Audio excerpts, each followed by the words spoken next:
जलन। ममता बहुत ही सीधी और प्यारी लड़की थी, वहीं सुनील एक सरल और आगे बढ़ने की सोच रखने वाला लड़का।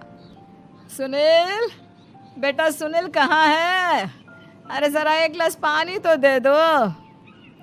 हाँ माँ, अभी आया। क्या माँ, पानी तेरे सर के पास ही तो रखा है, क्या हो गया है? तबीयत खराब है क्या? अरे नहीं नहीं, वो उठने का मन ही नहीं कर रहा था, तो देखा ही नहीं। वैसे क्या कर रहा है? यहाँ बैठ ना मेरे पास। माँ पढ़ रहा था। वो क्या है ना, नौकरी में तो वक्त नहीं मिलता, अब ऑफिस से घर आकर ही तो वक्त मिलता है।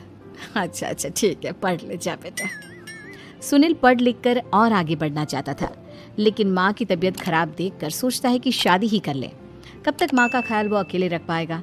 तो एक दिन, माँ ये ममता है, मैंने इससे शादी कर ली है। तुम्हारी तबीयत भी ठीक नहीं रहती, तो मैंने सोचा शादी कर लेता हूँ। घर संभालने वाली और तुम्हें संभालने वाली कोई आ जाएगी तो अच्छा रहेगा।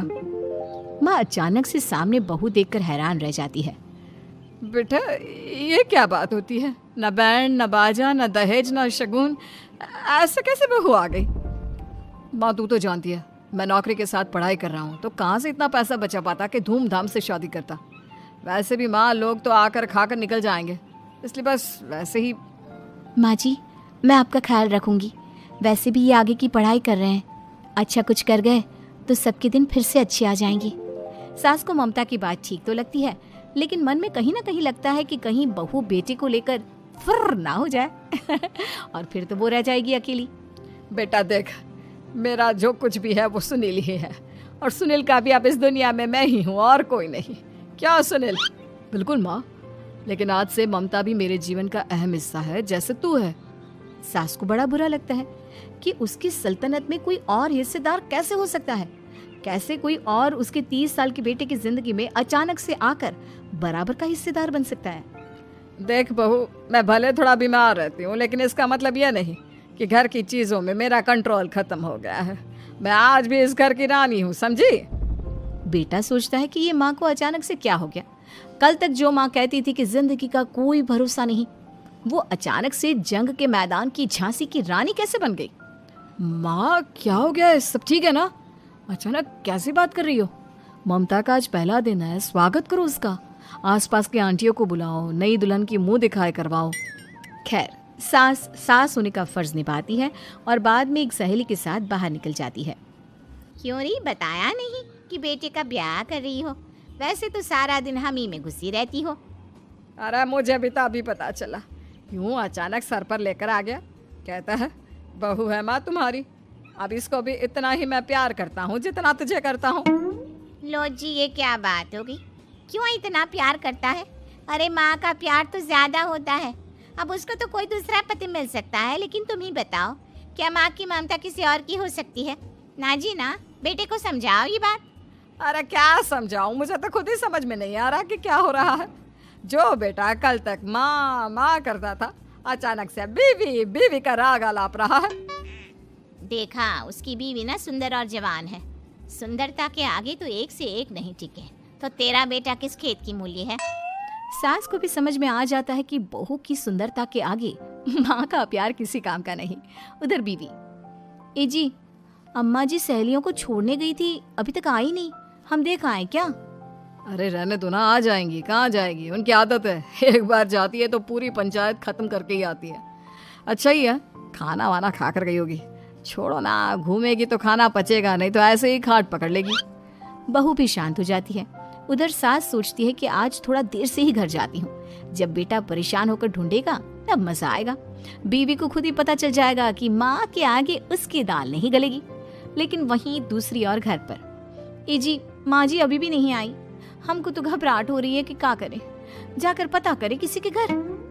अच्छा, कहाँ जाओगी ये भी बता दो। पहला दिन है तुम्हारा इस घर में और एक ही दिन में मोहल्ला छानोगी क्या? हाँ, तो आप भी तो नहीं जा रहे हैं ना, हमको फिक्र हो रही है। अरे यार, ये रोज का है अम्मा का, खाओ और सो जाओ। बस फिर क्या था। बेटा बहू खाना खाते हैं और कमरे में सोने चले जाते हैं। उधर जब सास को कोई देखने नहीं आता तो वो हार कर घर आ जाती है, जहाँ वो देखती है कि सारे घर की लाइट्स बंद है। सास को गुस्सा आता है, बहू, ममता बहू कहाँ हो? लेकिन सारे दिन की थकी बहू को ऐसी नींद आती है जैसे किसी ने भांग की गोली खिला दी हो। वो तो नहीं उठती। उठकर आ जाता है बेटा। क्या बात है अम्मा, काहे चिल्ला रही हो? अरे सो जाओ ना, सुबह की थकी है बहू, वो सो रही है। जोर से बोलोगी तो नींद खुल जाएगी उसकी। माँ को गुस्सा आ जाता है। फिलहाल तो सो जाती है, लेकिन मन ही मन ढेर सारा जहर बहू के लिए भरा होता है। सुबह बहू चाय बना रही होती है कि सास धीरे से गैस तेज कर देती है, जिससे चाय का बर्तन जल जाता है। और जैसे ही बहू चाय का बर्तन उठाती है, उसका हाथ जल जाता है। मेरा हाथ जल गया। वो जोर जोर से चिल्लाकर इधर उधर भागती है कि सास थोड़ी देर में उसके हाथ में पानी डाल देती है। हाय रे बहू, क्या कर रही हो? पहली बार रसोई छुई हो क्या? सासू माँ गलती से गैस तेज रह गई थी और बर्तन जल गया, जिससे मेरा हाथ जल गया। हाय रे, कितना गंदा दाग। छी छी छी छी, मुझे तो उल्टी आ रही है तेरा गला हुआ मांस देखकर। तू ना मुझे अभी साथ से खाना मत लगाना। बहू भी खुद का हाथ देखती है तो उसे भी रोना आ जाता है।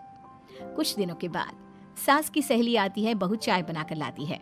उसके जाने के बाद सहेली कहती है, बहू की सुंदरता ऐसी है कि कोई भी दीवाना हो जाए।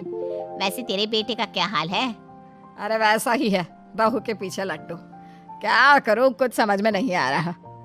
मैंने तो बहू के चेहरे पर दिवाली के पटाखे की चक्री फेंक दी, उसका पूरा चेहरा जल गया। अब देखो ना रही सुंदरता, और ना ही अब मेरा बेटा उसे पूछता है। अरे अब तो वो उसे छोड़कर दूसरी भी देखने को बोल गया है मुझे। बहू सारी बात सुन रही होती है। आंटी एक बात बताइए, क्या भरोसा है कि दूसरी सही आए और आपके अनुसार रहे? देखिए आंटी, मेरी सासू माँ को गलत बात सिखाने की जरूरत नहीं है। हमारा परिवार साथ में खुशी से रह रहा है। देख बहू, मेरी सहेली की बेइज्जती ना कर, वही अच्छा रहेगा तेरे लिए, समझी? बहू नहीं मानती है। वो बार बार उनकी सहेली को घर से निकल जाने को कहती है। तभी सास की सहेली पास के चूल्हे से लकड़ी लाकर बहू के चेहरे पर लगा देती है। बहू जोर जोर से रोने लगती है। अरे ये क्या कर दिया? मैंने कहाँ किया, ये तो तूने किया। तू ही नहीं चाहती थी कि बहू बेटे के साथ रहे, भला मैं क्यों करूंगी? मैं तो चली, निपटो अब। बहू रो रही होती है, दर्द से चिल्ला रही होती है, लेकिन सास उसे डॉक्टर के पास नहीं ले जाती। तभी पति आता है। क्या हो गया ममता? ये दाग कैसे लगा? तुम कैसे जली? ममता कुछ नहीं कहती, बस दर्द से करा रही होती है। पति माँ की तरफ देखता है। हो ना हो माँ, ये पक्का आपका काम है। आप ही ममता से जला करती थी ना। देखना माँ, अब पुलिस आएगी, केस बनेगा, लेकिन पहले मैं ममता को अस्पताल लेकर जा रहा हूँ। सभी अस्पताल जाते हैं, जहाँ डॉक्टर ममता की सास से कहते हैं, आपने तो नहीं जलाया ना बहू को? अब ममता की सास के तो पसीने छूट रहे होते हैं। वो घबरा कर कहती है, ना ना डॉक्टर साहब, कैसी बात करते हैं? हम क्या जलाएंगे अपनी बहू को? डॉक्टर ममता के पति से पूछते हैं। देखिए, क्योंकि ये ससुराल में जली है तो मामला पुलिस का बनता है, तो आप पहले पुलिस को बुलाइए, तभी इलाज पूरा होगा। सास डर जाती है कि अब तो बच्ची जिंदगी जेल में ही रहना होगा। रहने दीजिए ना, पुलिस को क्यों बुलाना? सारी हंसी खत्म हो जाएगी जब पुलिस के डंडे पड़ेंगे।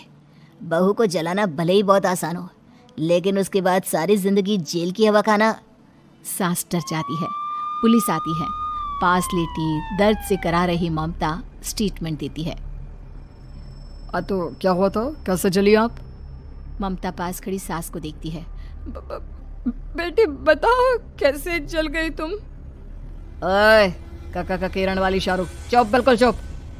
सास चुप। सभी इंतजार करते हैं कि ममता क्या बोलेगी। जी मैं खाना बना रही थी, लकड़ी उड़कर मेरे ऊपर गिर गई और मैं जल गई। सास बहू की बात सुनकर रोने लगती है। देखा माँ, कितनी समझदार है ममता। ये चाहती तो, हाँ बेटा, ये चाहती तो मैं आज जेल में होती। मुझे माफ कर दे, मैं आगे से अभी कभी ऐसा नहीं करूंगी। बहू के साथ मिलकर रहूंगी, मुझे माफ कर दे।